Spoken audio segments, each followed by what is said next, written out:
Et si nos plus petites actions pouvaient en fait déclencher des résultats qu'on n'aurait jamais imaginés? Il y a une ancienne parabole qui nous parle de croissance, de confiance et de foi à travers l'histoire toute simple d'un agriculteur. C'est une leçon vraiment puissante sur l'impact qu'on peut avoir, même quand on ne contrôle pas tout. La semence germe et croît sans qu'il sache comment. Cette phrase, elle est si simple, mais elle cache un véritable mystère. Un processus se met en marche, tout seul, bien au-delà de notre contrôle ou même de notre compréhension. C'est vraiment cette idée de croissance invisible qui est au cœur de notre réflexion aujourd'hui.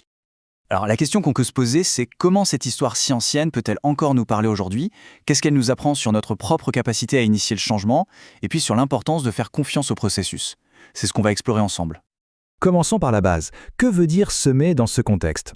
Il faut oublier l'agriculture un instant. Ici, c'est une métaphore pour une action beaucoup plus profonde. En fait, le processus se décompose en 3 étapes très claires. D'abord, on possède quelque chose. Ensuite, on fait le choix de s'en séparer. Et enfin, on le diffuse, avec cette conviction qu'il y aura une récolte.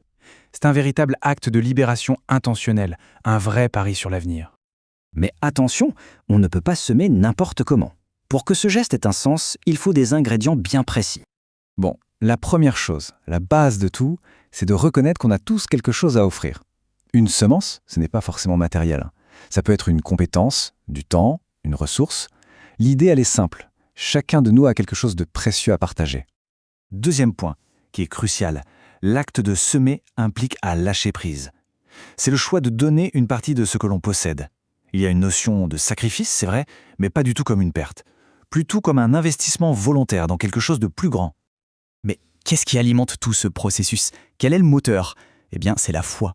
Sans elle, les 2 premières étapes ne mènent nulle part. C'est cette conviction intime qui transforme un simple geste en un acte porteur d'avenir.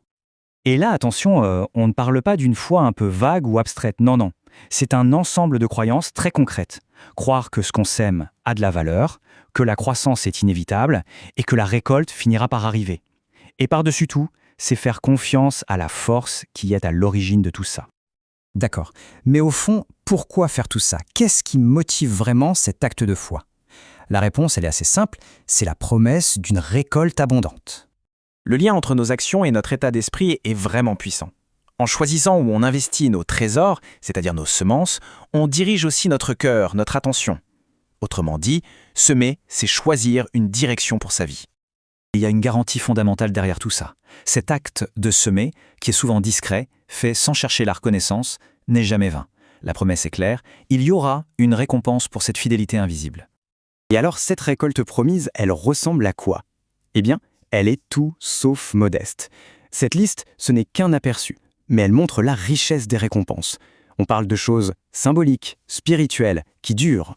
C'est bien plus qu'un simple retour sur investissement. Bon, c'est une très belle idée, mais comment on l'applique concrètement? Comment ce grand principe du semer peut s'incarner dans notre quotidien? Comment passer de la théorie à la pratique? La question est essentielle, évidemment. Si on a tous des semences, à quoi ressemblent-elles? La réponse est sans doute plus simple qu'on l'imagine. Regardez ces exemples. Les semences les plus puissantes ne sont pas toujours matérielles. Il ne s'agit pas que d'argent. Il s'agit d'attitudes comme l'humilité, d'actions comme l'écoute, ou même de choses aussi invisibles que nos pensées ou nos paroles. Le parcours d'une semence, c'est une véritable transformation. Tout part d'une croyance, d'une parole de foi. Ça influence nos pensées qui, ensuite, guident nos actes. Ces actes, s'ils sont répétés, deviennent des habitudes. Et ces habitudes, eh bien, elles forgent notre caractère. C'est comme ça qu'une toute petite graine peut devenir un arbre robuste. Ce qui devient de plus en plus clair, c'est que la manière de semer compte tout autant que selon l'on sème. L'attitude derrière le geste est absolument déterminante. L'action doit être le prolongement de qui nous sommes. D'ailleurs, il faut éviter quelques malentendus. Semer, ce n'est pas une obligation, c'est une expression de sa foi. Ce n'est pas non plus se déresponsabiliser, c'est un partenariat. Il s'agit de faire confiance, de donner, sans orgueil et sans être frustré si les résultats ne sont pas immédiats.